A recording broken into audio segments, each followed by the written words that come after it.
You're tuned in to the Behind the Scenes podcast with your host, Mann Robinson, the place where educational, motivational, and inspiration collide with innovation. Be entertained while learning from some of the best actors, directors, and producers in the industry today with self-help tips that you can apply in your career.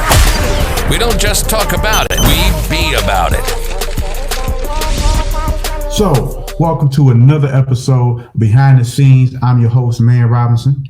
Today we have a very serious, very actual and factual episode, very special because we get to learn two things, something technical in the industry, the film industry. That's what this show is about. But we also get to learn about the ever serious coronavirus that's going on now. We have an actor in the building that's been in the game for years. He started in the movie Notorious. Since then, he's been in I don't say this word much, but I'm going to hit y'all with it today. Plethora of films. He's currently filming the new season of Family Business. That's what he was filming when he contacted this virus that he does have. He's actually I should rephrase that, I should say. He's actually recovering from the coronavirus. He was in the hospital, double pneumonia, the whole 9 yards. So he's going to take us down what we can expect if we were ever to contact it or somebody in our family was. We know exactly what the stages are because he's going to tell us. This is very nice of him to do this. He's a caring guy. I've been knowing him for at least 5 years now, and it's been a cool 5 years, and we worked on multiple projects together. He's an acting coach. He's an actor. He's an inspirator. He's a hard worker, and he doesn't mind spilling the knowledge. The one and only Dennis L.A. White. Welcome back to Behind the Scenes with Mann Robinson. We don't just talk about it, we be about it. So we are tuned in with our friend, actually, a great actor. He's an acting coach. He's a producer. He's a businessman. He's an innovator, and he's actually has longevity. He started his acting career years ago. And he actually was a musician, an artist before that. So our hot topic today, of course, is Corona, but not only Corona, but the quarantine of Corona and how it impacted our industry. It affected everybody's industry, but in our industry, it affected it in a major way because two things happened. One, of course, it affected financially, and people cannot go to work. All the movie sets are shut down. Excuse me. You can't produce movies. You can't do anything except for maybe write or edit or those two things that you could possibly do. Come up with new movies is a pretty good thing. The positive thing about it, if there is any positive, I was taught by my grandparents to always pull something positive out of everything, no matter how bad it is that a digital placement is where it's at.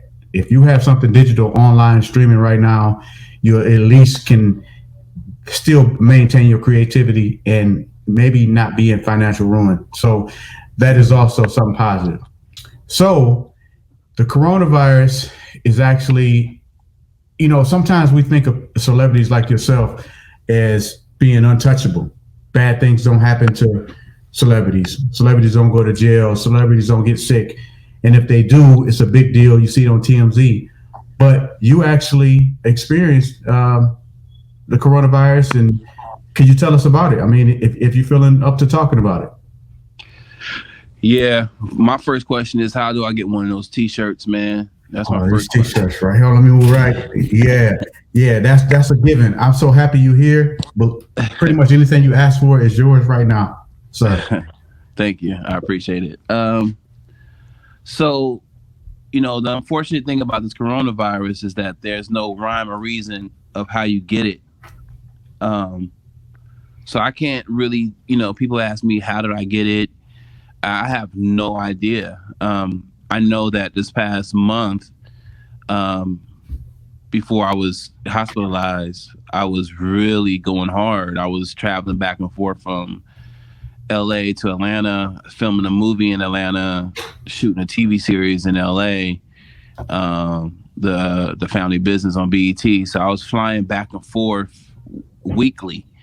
Sometimes I'll be in Atlanta for a day or two and then fly to LA for like 3 days and back. And so the week before I really got sick, I flew from Atlanta to LA, then from LA to Charlotte, then took a rental car from Charlotte to Atlanta, and then flew to LA, and flew back to Atlanta, and that was all within a week.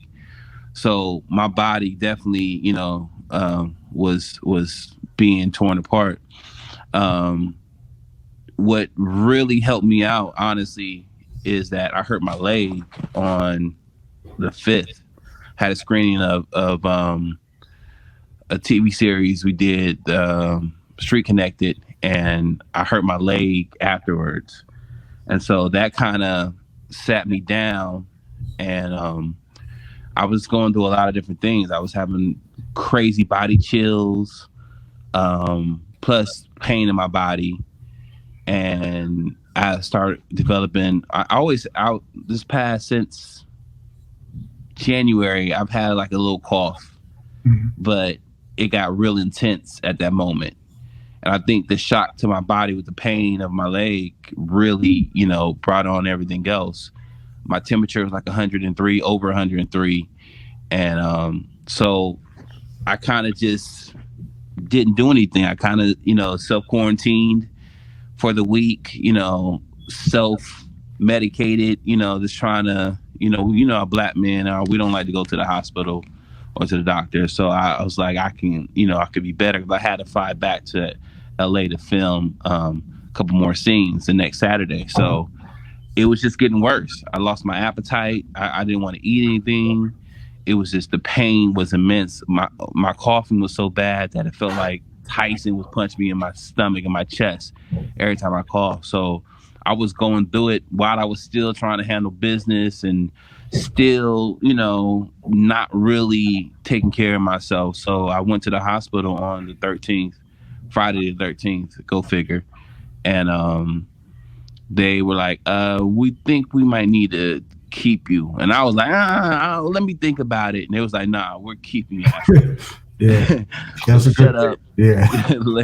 lay down and let us do what we got to do. So they x-rayed me, CAT scan, found out I had double pneumonia, and they swabbed me for the coronavirus. The CDC initially wouldn't take my submission for whatever reason. And so the doctor really fought for it. It was like, yo, this kid, something about him, he has it. We think he has it. He has all the symptoms, and he's been fine. I think the thing that made him not want to take it is because I didn't fly to China. That's how the restrictions were, and really them being elitist with the testing of it. So instead of making it available for people who are having symptoms, it was like, well, there's a certain things you got to meet. Are you having this symptoms? Have you flew to China? Like, come on, man. So the doctor was really insistent that they took my test. So they did. So that Monday, the 16th, my mom came by to the hospital to drop some stuff off, and they actually let her into the room with me. She had gloves, mask on. They put the suit on her and everything. And so they called me while I was in the hospital. It was like, yo, congratulations, we got your results back. You are coronavirus negative. You don't have it. Great. I'm like, oh man, that's wonderful. So they took the quarantine sign off my door, told my mom she could take her stuff off. Everything's good. So, she was there chilling, for a while, had people come through and everything. And later on that night, the doctor came in and was like, we apologize, Mr. White. We had, there was an error in our reporting, and actually you do have the coronavirus. I'm like, what the heck? So now I put my family and my in jeopardy.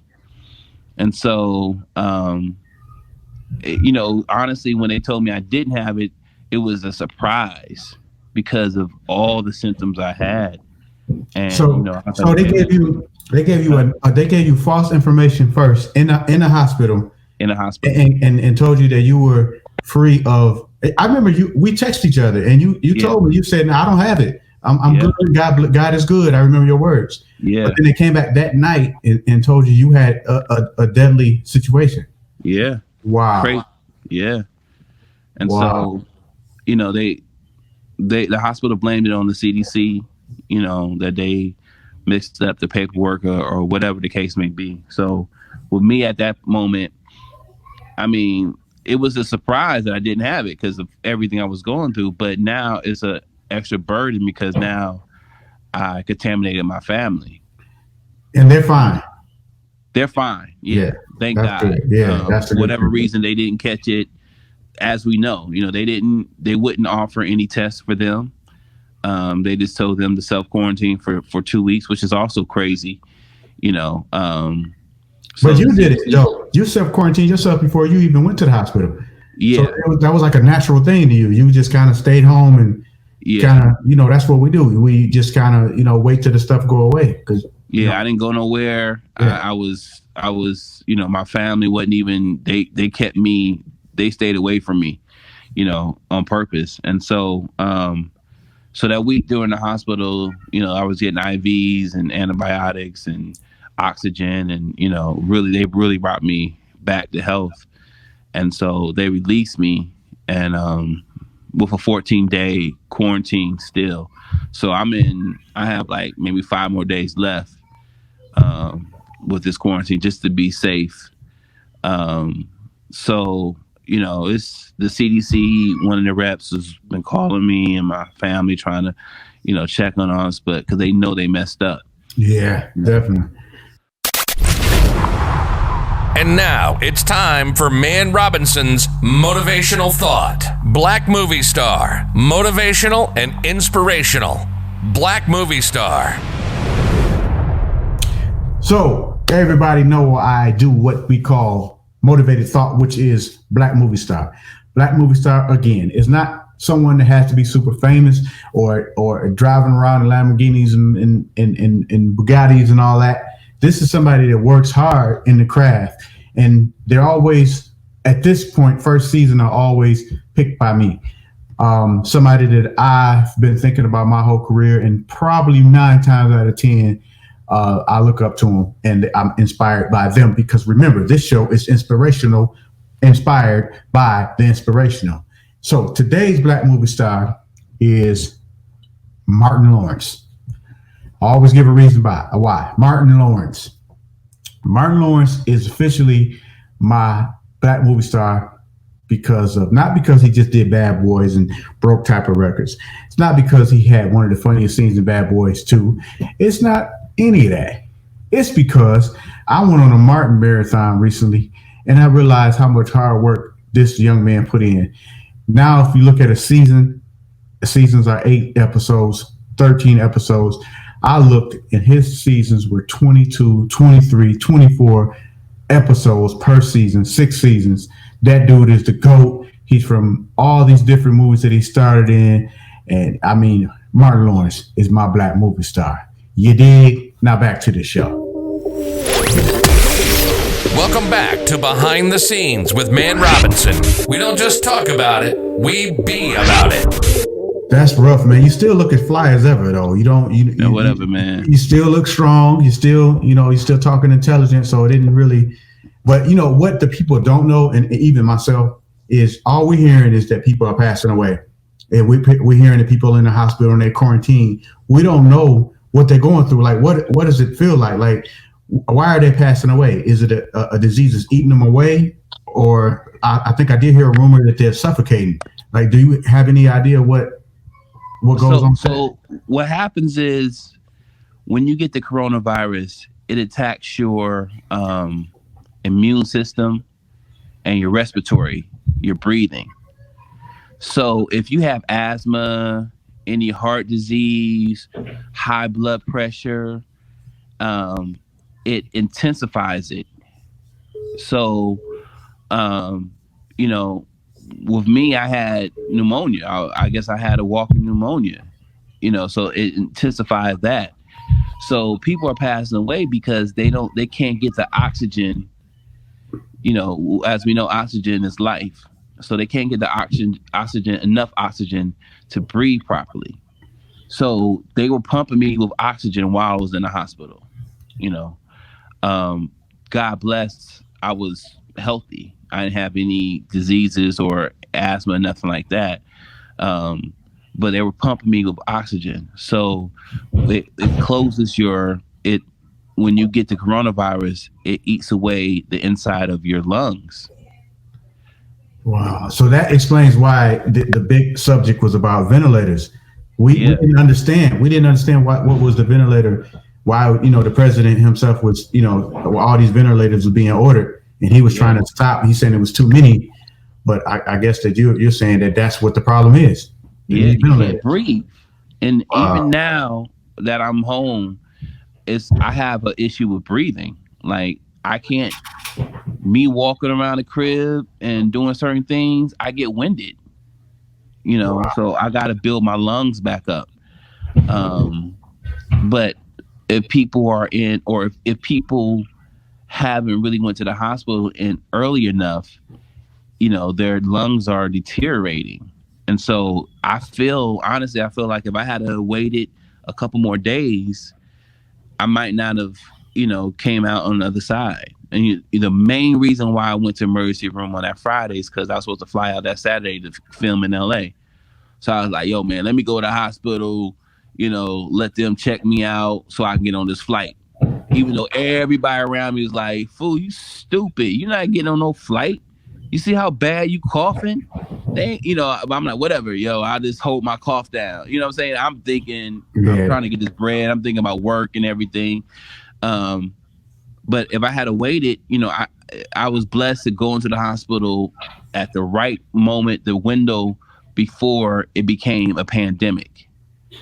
So they had rooms and ventilators and beds available for me when I got there. So once that, they moved me to a room. Once they really confirmed that I had it, they moved me to another floor. I guess that was their new coronavirus floor, whatever. And so it was intense. So that's really the problem is the breathing. Wow. So, but you were in recovery. So like, how does that though? Like the day of recovery, was it like, okay, now I can breathe on my own? Is that considered recovery or? Well, what they were doing was they were lowering my my oxygen level. Okay. And checking it. I mean, I was getting checked like every couple hours of my, my temperature, my blood pressure, my oxygen level. I had a machine that was I was holding constantly that checked my oxygen level, but I had oxygen in my nose. So they were like weaning me off oxygen. But there was moments like in the hospital where laying down, going to sleep, it was crazy. I couldn't breathe. I couldn't, and we don't really think about the importance of oxygen. So I'll try and go to sleep, but I couldn't breathe. And so it became really challenging for me to go to sleep. It was crazy. So they would increase my oxygen level and then they started decreasing it. And then once, they were like, well, we think you're going to go home tomorrow, but my oxygen level wasn't right. So they had to keep me. So once they felt that my oxygen level was good for me to not be on any oxygen, then they released me. So that's considered recovery, and that's I think it was I'm reading my notes here. I think it's almost 160,000 people have been recovered so far in recovery. Yeah. So with that, do they have like a set where you have to get retested, or I mean, how does that work? That's what they don't know. So I have an appointment, a pulmonary doctor to check my lungs and everything to see how I am, and I'm hopefully they're going to give me another test to make sure that I don't have it anymore. But the crazy thing about it is, people have it and have no symptoms. Yeah. So you can have it for like 14 days and have no symptoms and pass it to someone else, and they get sick. So that's why they want the distance. They want everybody to be a distance so you can't pass it on. Yeah. I mean, it seems weird. You know, we watch all these movies like Outbreak and The Fifth Wave, which I was in the Fifth Wave, by the way. Okay. And I was quarantined in the movie. It was, you know, I found the pictures on my phone and I'm looking at the pictures like, whoa, this is what's happening right now. Yeah. But that's what considerably could stop the spread of the virus. So I'm glad you're here, man. I know you. I know that you are spiritual, and I know that you are a hard worker and what we call a hustler. So I know you are affected, and I know that you, and correct me if I'm wrong, that you're coming out of this changed in both ways. I think. Man. Yeah, more spiritual. It definitely gives you a different viewpoint on life, you know, and every day I see people that are passing away, or people are contacting me telling me that they have family members. And only reason why I even did the video of me in the hospital is because I was hearing so many false reports and people making fun of it. And, you know, somebody even was like, yo, black people can't get it. Right. You know, it was like a lot of dumb stuff. And I was like, let me put this out there so people know that it's tangible and it's someone that you know. And the amount of love that has been shown has been enormous. People calling me, texting me, commenting, DMing me. It's been amazing. People that I didn't know, I don't know. People that, you know, I've never met. Celebrities, regular people, but they're like, we've been praying for you, and that goes a long way. Well, that's when I seen your video, I was like, okay, this is an opportunity to teach people, because people do not know all those things. I've heard too. Black people can't get it. We have something inside of us, and you know, it's a joke. The government made it up. All these different things. Yeah. But when I see a friend of mine, I said, well, this is an opportunity to teach the public. Yeah.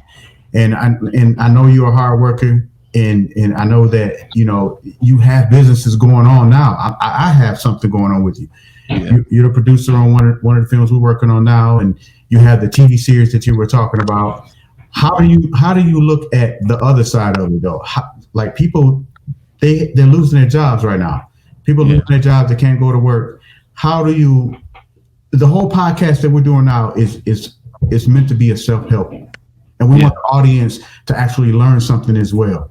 So how do you suggest that somebody, either actor or a filmmaker of any sort, still manage through this process? Well, I know for me, like the first day I came home on the Saturday.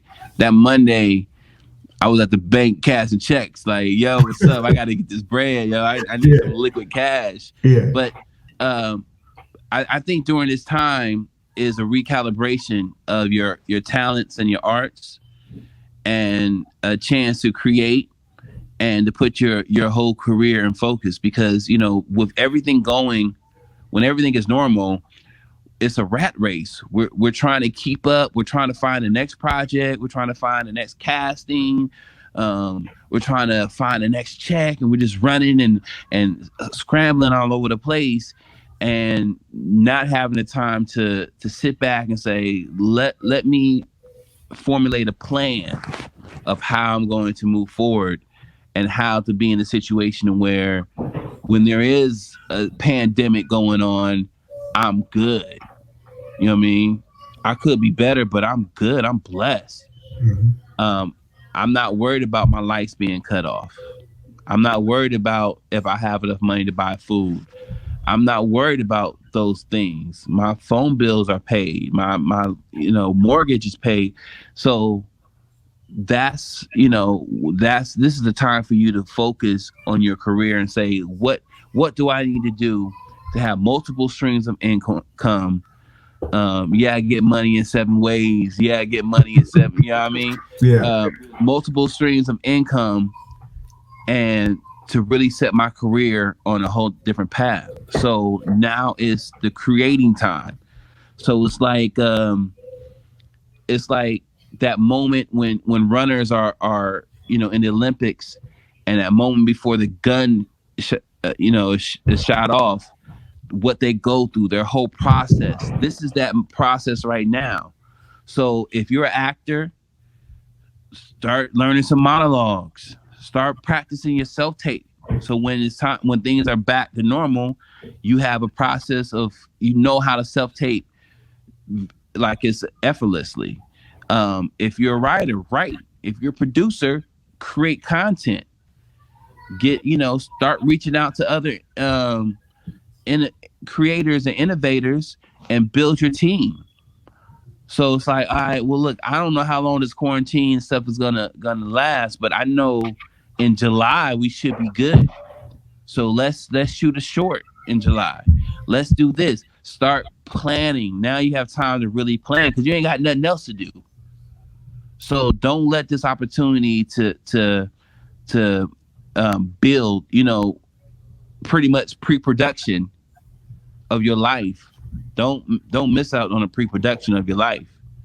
Is and if you're doing a film, you want 30 days of pre-production. If you have 60 days of pre-production, that's even better. But don't have this whole time pass you by and you have a week of pre-production for your life. Wow. That's so here. So I have on this show, I have what I call my tips.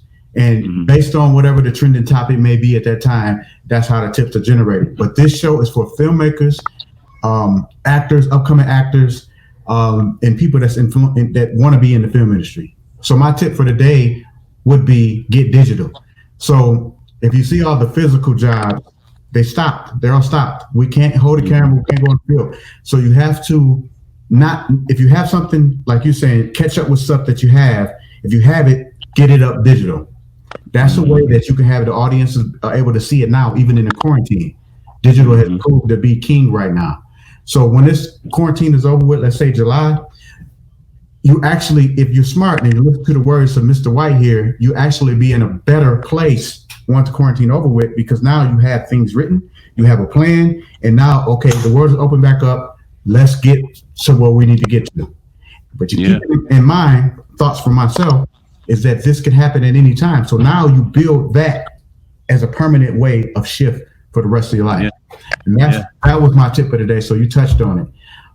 One thing, I know that you are a acting coach, right? And you have a lot of success. I think I know at least personally 4 people of yours that your students that actually went on and got hired acting jobs. It may be more, but I know of 4 myself. Yeah. And you mentioned the word monologue and self taping. Yeah. Some of the audience might not know what that is. You mind touching on that? What is a monologue and a self tape? So monologue is a scene in which it's just one person speaking. And so what that does, it helps you build your memory and being able to tell a story.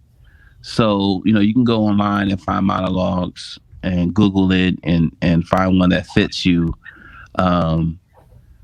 whether it's from a play or it's from, scenes from TV shows, like Scandal, stuff like that. Self-tape is where we at nowadays in the industry, where you used to go in person and audition. And sometimes we do that still, but a lot of the times you have to, tape at your house and submit the tape and to the casting director. I booked a lot of stuff just off self-tape where I never met the casting director, never met the producers until I was on set. Parenthood TV show, I was on several seasons. I booked that off self-tape. And they booked my homeboys that were like extras in my self-tape, and paid them, flew them out, gave them, made them SAG eligible.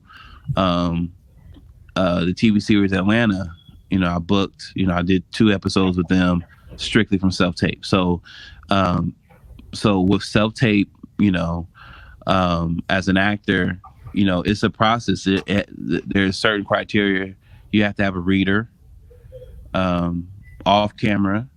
You have to have good lighting. You have to have good sound. So those are the 3 criteria pretty much. So natural light is great. But and your background has to be clear. I mean, you don't want to have like your baby pictures in the background, bottle of Hennessy, you know. You want to have a clear, so only thing they can focus on is you and your performance. And so when you go to, you know, when you get a C-mail and you submit it, it should look professional. So as an actor, you should practice that and really study on that and during this time. So you have you know how long it takes for you to record a video, to download it and submit it.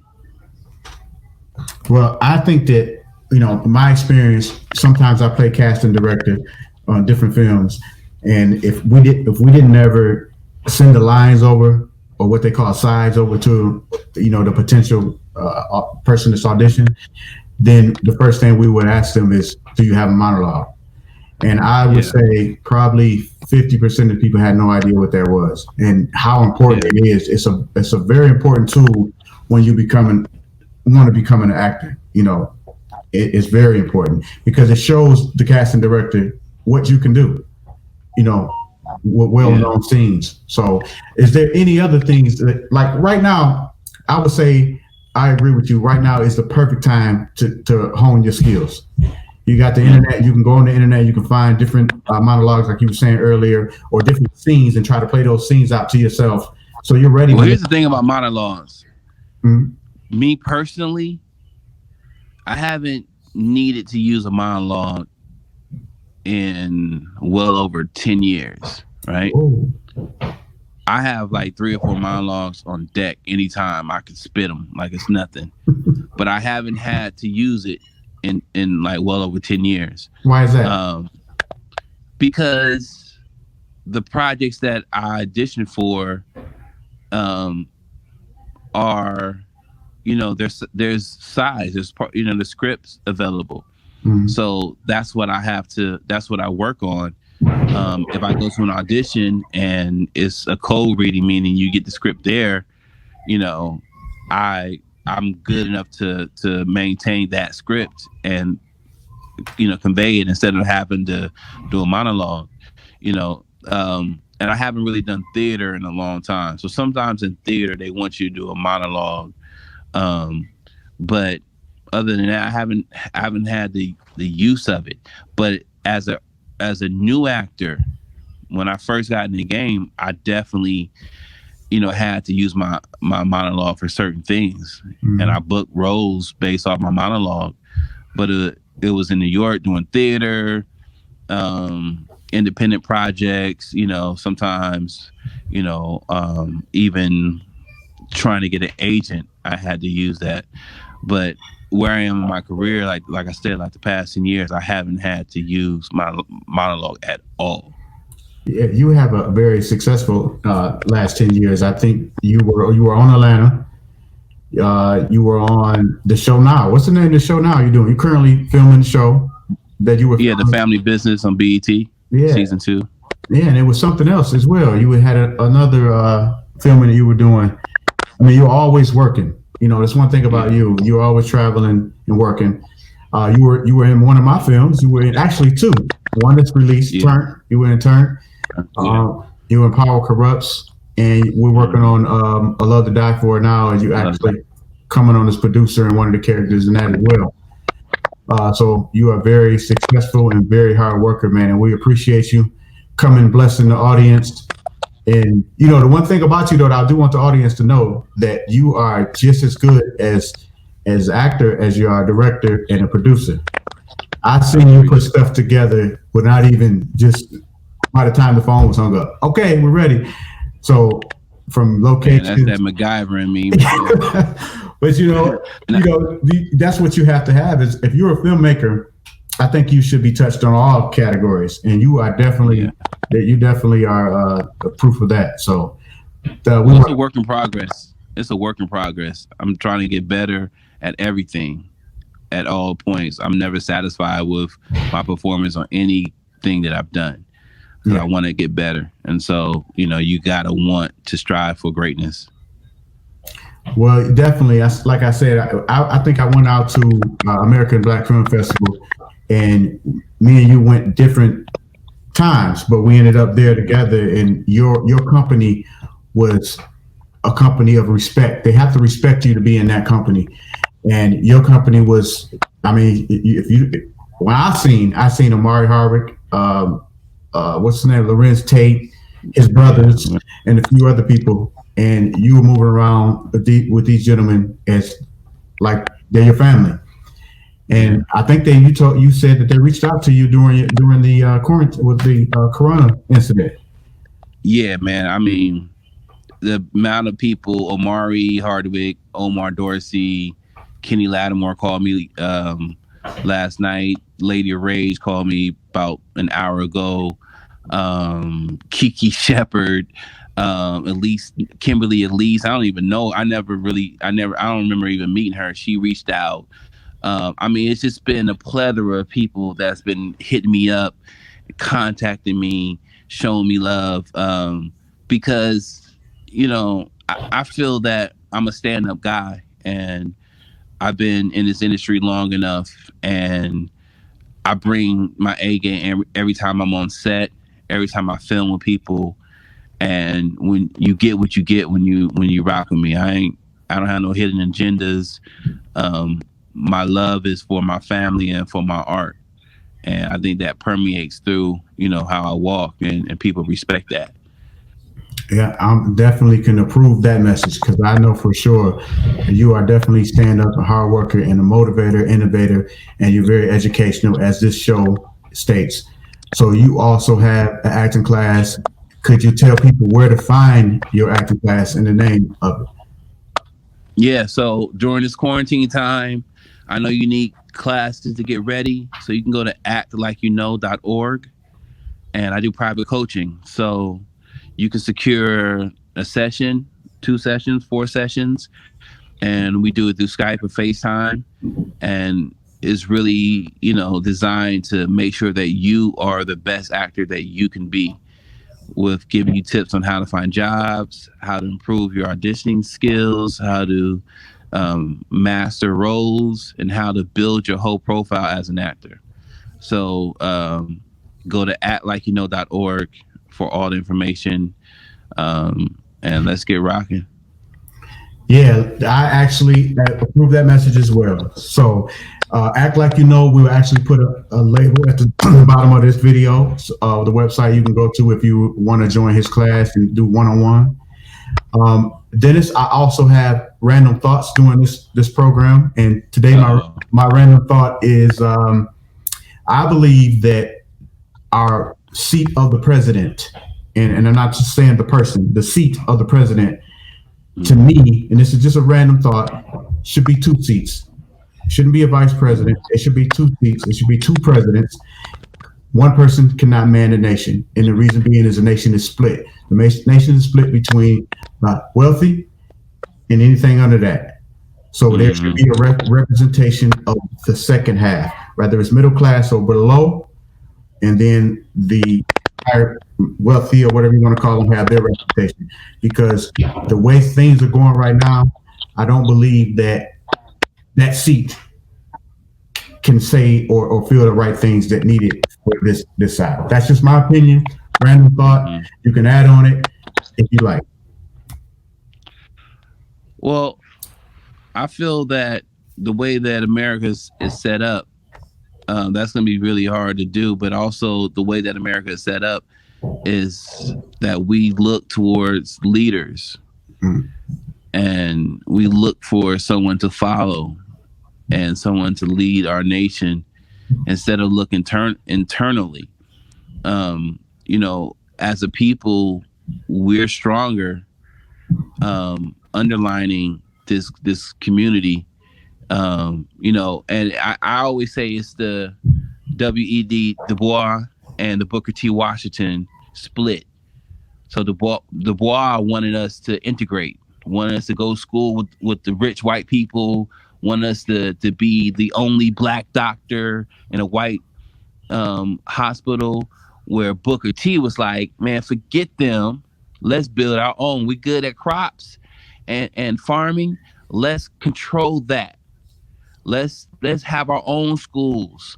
And so that split our people were thinking, because we always want to be accepted in the other society instead of saying, let's build our own society.